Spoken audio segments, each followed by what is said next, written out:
Our next speaker is Kelli Etheridge. Kelli is a licensed counseling therapist at Horizon Health Network, working in primary health care. She provides mental health services, to individuals of all ages with mild to moderate mental health conditions. In addition to providing individual therapy, Kelli is a regular guest presenter at the cardiac rehab and pulmonary rehab groups at the Moncton Hospital. She's passionate about her work and considers it a great privilege to help individuals reach their desired goals and to live a healthy and fulfilling life. So, welcome, Kelli. Thank you for being here. And pretend that you are speaking to a large auditorium and not to your webcam, because I know sometimes that can feel awkward, but you It got this. can. Thank you for being here. Thank you for having me. I will do my best to kind of picture that. And I will try to go fast because it seems like we all have a lot to say and a lot to share, and I do as well. But I will try to stick to my time. And happy Friday, by the way. Um, so yes, I'm a licensed counseling therapist. Just to tell you a little bit about who I am. I work in the Petitcodiac Health Center in New Brunswick. If you're not sure where that is, and you're familiar with New Brunswick or live in New Brunswick, kind of between Moncton and Sussex. And I provide free counseling to basically anyone and everyone, all ages. I also do some work in the cardiac rehab and pulmonary rehab groups in the Moncton Hospital. I wanted to share my own experience with too much stress to kind of set the tone. This is a picture of me, which is not flattering. It actually was worse in real life. It was about 15 years ago. I was newly separated, had two young kids, went back to school to do my master's. So I was traveling from Riverview, where I live, to Fredericton. Um, I was also working part-time. Kids were in activities, busy life. And then I started having these allergic reactions. And after lots of tests and appointments and everything, it was kind of determined by the immunologist that I was just this perfect storm that was kind of being kind of spearheaded by too much stress. And I wasn't doing such a great job at managing it. The quote that kind of explains this is by Gabor Mate, who you may have heard of before. And he says, if you don't know how to say no, your body will say it for you through physical illnesses. And certainly that was kind of what was happening to me in a very gentle way. And that's not to blame myself or to blame any of us that have a physical illness or have physical symptoms or something going wrong with our health. It's just to show that it's all connected, right? So our physical health is very much connected to our mental health. And if one's doing well, then the other has a better chance. And if one is not doing well, it can have that impact too. Um, so our goal, or my goal in this presentation, is not to talk about how to avoid all stress, but rather how to learn to live well with stress, or your healthiest. We all kind of know about stress. It's not really what's happening, around us. It's that, but it's kind of more our perception and our response to it. And it's a part of life. We can't avoid it. If we're a human being, we're going to have some stress. And a small amount can be helpful. It can, kind of push us forward and motivate us. For example, if I didn't feel a little bit of stress to prepare for this presentation, it might be a total waste of your time to be listening to me. So it can be helpful to have a little bit of stress.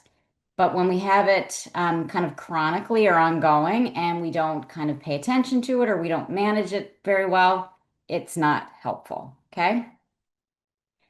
If you Googled stress triggers and there it's different for everyone. We're all have different kind of nervous systems and temperaments.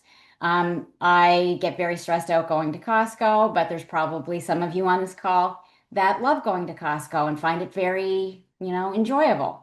So we're all different that way, but there's some kind of global stressors that most folks would find stressful, and these probably won't surprise you. Death of a loved one, world issues, financial issues. I know Daniela talked about that in her presentation. People trying to decide should they eat or pay the power bill. I hear that all the time from clients as well. Any sort of major life change, even if it's positive, can be stressful. Relationships are super stressful. We're wired to kind of connect with others, but we're not really born knowing how to do it. So that's an ongoing stress for most of us. The last two are kind of what we're going to focus on the most, and that's caregiving responsibilities and illness, kind of as two big stressors, particularly any sort of lung condition, which is kind of what we're here for. So, how a lung condition can be stressful. And this is not to say this is true for everyone, but just to kind of set kind of the tone of how it can be kind of stressful for folks is that it might be harder to do daily activities. Certainly, if you're somebody on the call that experiences that, I'm sure you can relate. It might affect your job or just your hobbies and things like that. It can have an impact on your relationship. And this is true for any health issue, right? Because sometimes, especially the people that you're closest to, maybe the division of labor changes, or you're just not kind of showing up in the same way sometimes. Fear of the future, which is a legit kind of concern. All the medical treatment, the medications, the appointments, the extra support that you need can be stressful. And, all of that can affect your self-esteem and how you feel about yourself and your confidence, which again makes sense. I'm hoping you're all nodding. I'm imagining that. So, how a lung condition can kind of specifically impact your mental health or could potentially impact your mental health is that we know that when you have an illness, especially something that's ongoing, it puts you more at risk to have a mental health problem or a mental health condition. I'm going to mention the three kind of top ones that it's just good to be aware of. Like I said in the beginning, this is not to kind of like, kind of blame ourselves or like overreact. This is about awareness and just kind of tuning in and being prepared and kind of taking charge of things. So the first one is post-traumatic stress disorder, and I'm sure you've heard of that before. How that can particularly be related to kind of becoming a mental health problem is that, sometimes there's some trauma that's associated with any illness, like a lung condition. Maybe there was, times that you couldn't breathe, or you had to be hospitalized, or had to have like some sort of medical intervention. And, what would be traumatic for one person might not be traumatic for another. Um, but it's normal. It's typical that after something like that, you would still be kind of like activated, right? You remember it and it kind of takes you back. And that's a typical kind of reaction. But where it's problematic and where you would want to get support is if you were still kind of experiencing that trauma like weeks and months after, like still having flashbacks or nightmares. And then if it started to prevent you from doing the things that you normally do, right? Getting kind of in the way of everyday living, or things that you do that give you joy, you're kind of avoiding. That's when you would want to go talk to someone like myself, right? Or another professional, or at least start by talking to somebody. The second kind of mental health concern to keep in mind is depression. And it makes sense because when you have a health issue, it can be a lot of work. It can be tiring. I remember I had a client a few years ago that she was young. She was early 30s, but she had had type 1 diabetes since she was very young. And she was like just burnout. She just wanted to stop taking care of herself. She just was done. Um, and also there can be some grief associated with a health condition. Maybe there's things that you can't do the way that you used to be able to do, or you have to kind of modify things, and that's a little bit of a loss. So it's normal that you would feel kind of discouraged by that or feel low sometimes. And these are things that we all feel, right, as human beings. And our mental health is going to fluctuate. And You're going to have some periods where you feel a little kind of have some depressive symptoms. But if it lasts and you stay low and the same thing, you're kind of avoiding things, it's getting in the way of your daily living, that's when you would want to get some support. The last one, and probably the most common one, is anxiety that can be associated with a health issue. I remember I went to cancer survivorship training, and they talked about scanxiety, like having anxiety before a scan or a checkup. And that's a very real thing when you have a health issue, right? All the what ifs, and kind of when your stressed response is activated but kind of stays there. You're just always on alert, kind of waiting for something to kind of go wrong or all the potentials. And it's protective. Your body's trying to protect you, but it's not super helpful, and it can kind of become a cycle, particularly when you have a lung condition. Um, because what happens when you have anxiety, and maybe there's some people on this call that experience anxiety or have had, panic attacks. We've all felt anxious for sure. That's a human experience, but and when you have some anxiety, it makes you to kind of breathe more shallow and quicker. Sometimes you even kind of hold your breath. So with a lung condition, if you see at the top of the diagram, you can have some kind of shortness of breath that's just associated with your health, with having that condition.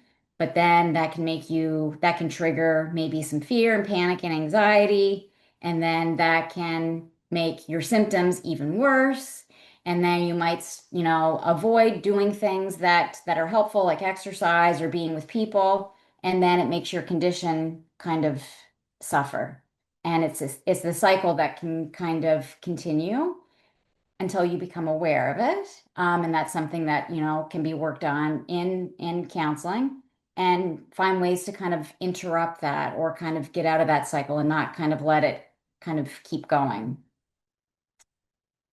So, knowing that life is stressful, and it's particularly stressful when you have a health condition and puts you a little more at risk for having a mental health problem, finding ways to cope is super important, and it's different for everyone.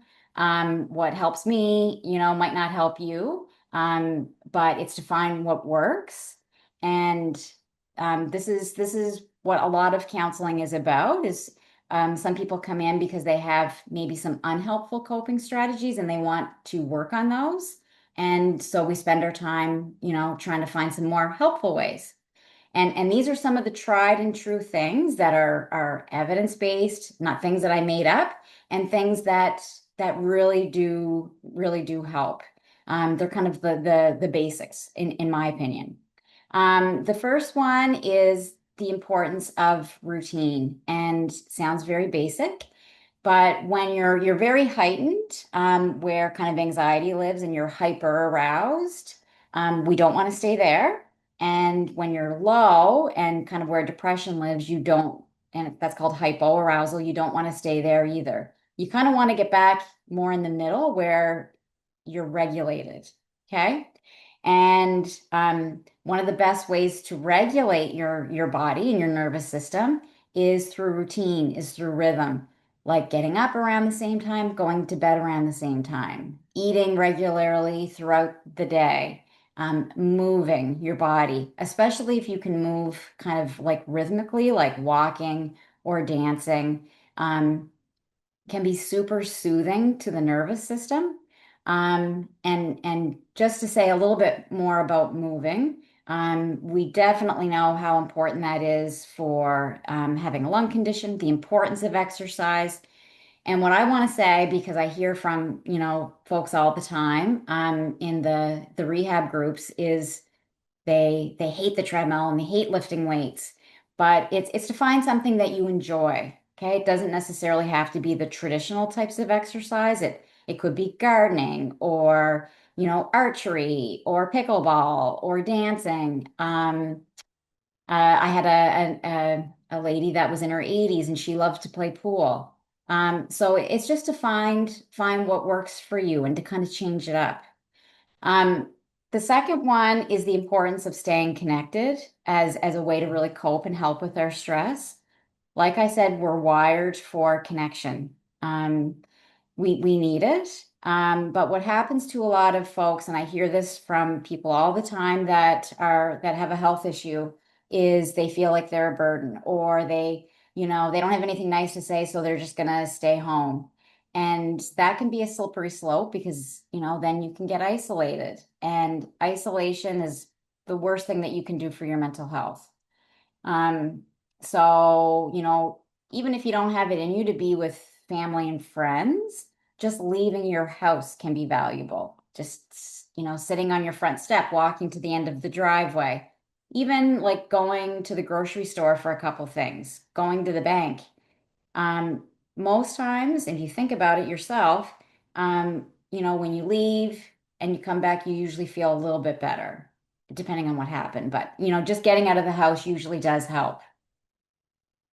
The third thing is finding ways to help our bodies kind of relax. Like I said, especially when you're really elevated, it's really important to find ways to kind of, relax your body because you can carry a lot of tension in your body. That's where a lot of stress kind of gets stored. So, doing things like yoga, massage, progressive muscle relaxation, there's Reiki, like physiotherapy, there's all kinds of things. My sister just did a lymphatic drainage massage. I haven't tried it, but I think that's the right name. But there's all kinds of things, even just like simple stretching at home. Um, Visualization can be really helpful. And that's basically no matter what's kind of happening in your environment. Maybe you're in the waiting room waiting to see your doctor. I had a kid that used to get really stressed out at school because he was kind of bullied, like just picked on a lot by kids, not really physically, but just they would just kind of tease him a lot. And he didn't have a lot of friends, and he really wanted to manage it on his own.